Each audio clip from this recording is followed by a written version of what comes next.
क्या आपने कभी नोटिस किया है कि जब आपका पेट खराब होता है तो आपका मूड भी खराब हो जाता है, और जब आपका पेट सही होता है तो आपकी सोच भी क्लियर रहती है। अगर आप सोचते हैं कि आपका दिमाग सब कुछ कंट्रोल करता है तो आज का ये वीडियो आपकी सोच पूरी तरह से बदल देगी, क्योंकि साइंस कहती है कि आपका पेट आपके दिमाग को चला रहा है। दोस्तों, ये मजाक नहीं है, प्योर साइंस है। दोस्तों, हमारे पेट को साइंस में कहते हैं सेकंड ब्रेन। क्यों? क्योंकि हमारे पेट में 100 मिलियन से भी ज्यादा न्यूरॉन्स होते हैं। ये उतना ही है जितना कि एक छोटे जानवर के दिमाग में होता है। इसे कहते हैं एंट्रिक नर्वस सिस्टम। और सबसे शॉकिंग बात, हमारे पेट और दिमाग के बीच एक हाईवे होता है जिसे कहते हैं वेगस नर्व। मतलब ये कि आपका पेट बात करता है और आपका दिमाग सुनता है। अब समझते हैं आपका मूड, स्ट्रेस और आपके डिप्रेशन का कनेक्शन क्या है। आपने कई बार किसी के मुंह से सुना होगा कि आज मन भारी है, लेकिन साइंस कहती है कि मूड पेट में बनता है और दिमाग में दिखता है। और फैक्ट तो यह है कि 90% से ज्यादा सेरोटोनिन यानी हैप्पी हार्मोन आपके दिमाग में नहीं बल्कि आपके पेट में बनता है। इसलिए जब आपका पेट खराब होता है तो आप चिड़चिड़े हो जाते हो, जब आपका गट वीक होता है तो आप एंग्जाइटी फील करते हो, और जब आपका डाइजेशन लो होता है तो आपको डिप्रेशन वाली फीलिंग आती है। इसलिए आपने देखा होगा कि कई बार लोग बिना वजह सैड रहते हैं। इसका असली कारण उनका पेट होता है।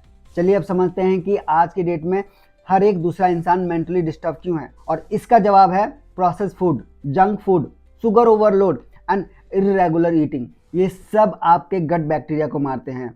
गुड बैक्टीरिया कम हो जाते हैं और बैड बैक्टीरिया कंट्रोल ले लेते हैं। और जब पेट का बैलेंस बिगड़ता है तो over thinking, brain fog, low motivation, constant fitting, ये सब शुरू हो जाता है। चलिए अब समझते हैं पेट और नींद के गहरे रिश्ते के बारे में। साइंस कहती है कि गट बैक्टीरिया स्लीप हार्मोन यानी मेलेटोनिन को इफेक्ट करती है। इसलिए जब आप लेट नाइट हैवी खाना खाते हैं तो आपकी नींद खराब होती है और अगले दिन आपका ब्रेन स्लो हो जाता है। चलिए समझते हैं कि आपका पेट आपके दिमाग को कैसे कंट्रोल करता है। दोस्तों, 3 तरीके से ये कंट्रोल करता है। पहला है हार्मोन्स के जरिए, दूसरा है नर्वस सिस्टम यानी वेगस नर्व, और तीसरा है इम्यून सिस्टम के जरिए। जब आपका पेट इन्फ्लेम्ड होता है तो आपका दिमाग भी इन्फ्लेम्ड हो जाता है। इसलिए कहते हैं कि हेल्दी गट होगा तो आपका दिमाग भी शांत होगा। चलिए अब हम समझते हैं कि हम अपना पेट ठीक कैसे करें। पॉइंट नंबर 1 है खाना सिंपल रखिए। जितना हो सके घर का खाना खाइए और जंक फूड अवॉइड कीजिए। नंबर 2 है टाइम पर खाना खाइए, यानी कि अवॉइड इरेगुलर ईटिंग। नंबर 3 है फाइबर बढ़ाइए। अपने खाने के अंदर जितना हो सके फाइबर का इंटेक ज़्यादा से ज़्यादा करें, जैसे फल, सब्जियां और दालें। नंबर 4 है ओवर ईटिंग बंद करें। ओवर ईटिंग आपको अवॉइड करनी चाहिए क्योंकि आपके पेट को भी रेस्ट चाहिए होता है। नंबर 5 है स्ट्रेस को कम करें। स्ट्रेस सबसे पहले आपके पेट पे वार करता है। हमेशा याद रखिए, अगर आपने ये हैबिट बना ली तो शायद आपको कभी भी मेडिसिन की जरूरत नहीं पड़ेगी।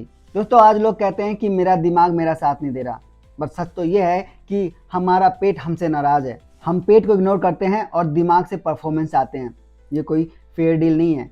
दोस्तों, अगर आपका पेट ठीक नहीं है तो आपका दिमाग कभी शांत नहीं रहेगा। आप मोटिवेशन ले सकते हैं, आप मेडिटेशन कर सकते हैं, लेकिन अगर आपका पेट परेशान है तो आपकी शांति भी टेम्परेरी ही रहेगी। दोस्तों, आज आप मेरे से नहीं बल्कि आप अपने पेट से वादा कीजिए कि मैं अपने पेट को रिस्पेक्ट दूंगा, क्योंकि जिस दिन आपका पेट खुश हो गया उस दिन आपका दिमाग भी आपके साथ हो जाएगा। और हमेशा याद रखिए, दिमाग आपका सपने देखता है लेकिन आपका पेट तय करता है कि आप उस सपने को पूरा कर पाएंगे या नहीं। दोस्तों, इस टॉपिक पे वीडियो बनाने से पहले मैंने बहुत रिसर्च की थी और जो भी मैंने पॉइंट बताए हैं वो साइंटिफिक प्रूवन है। आई होप कि आपने इस वीडियो से कोई ना कोई सीख ली होगी। अगर आपने इस वीडियो से 1% भी वैल्यूएशन ली तो इस वीडियो को लाइक करो, सब्सक्राइब करो और शेयर करो उस पर्सन के साथ जो अपने पेट की हेल्थ की तरफ ध्यान नहीं देता। मिलते हैं अगले किसी और वीडियो में किसी और बेहतरीन जानकारी के साथ। तब तक आप अपना बहुत ख्याल रखिए, और हाँ, ध्यान रखिए, आपका पेट आपके दिमाग को चलाता है, ना कि आपका दिमाग आपके पेट को।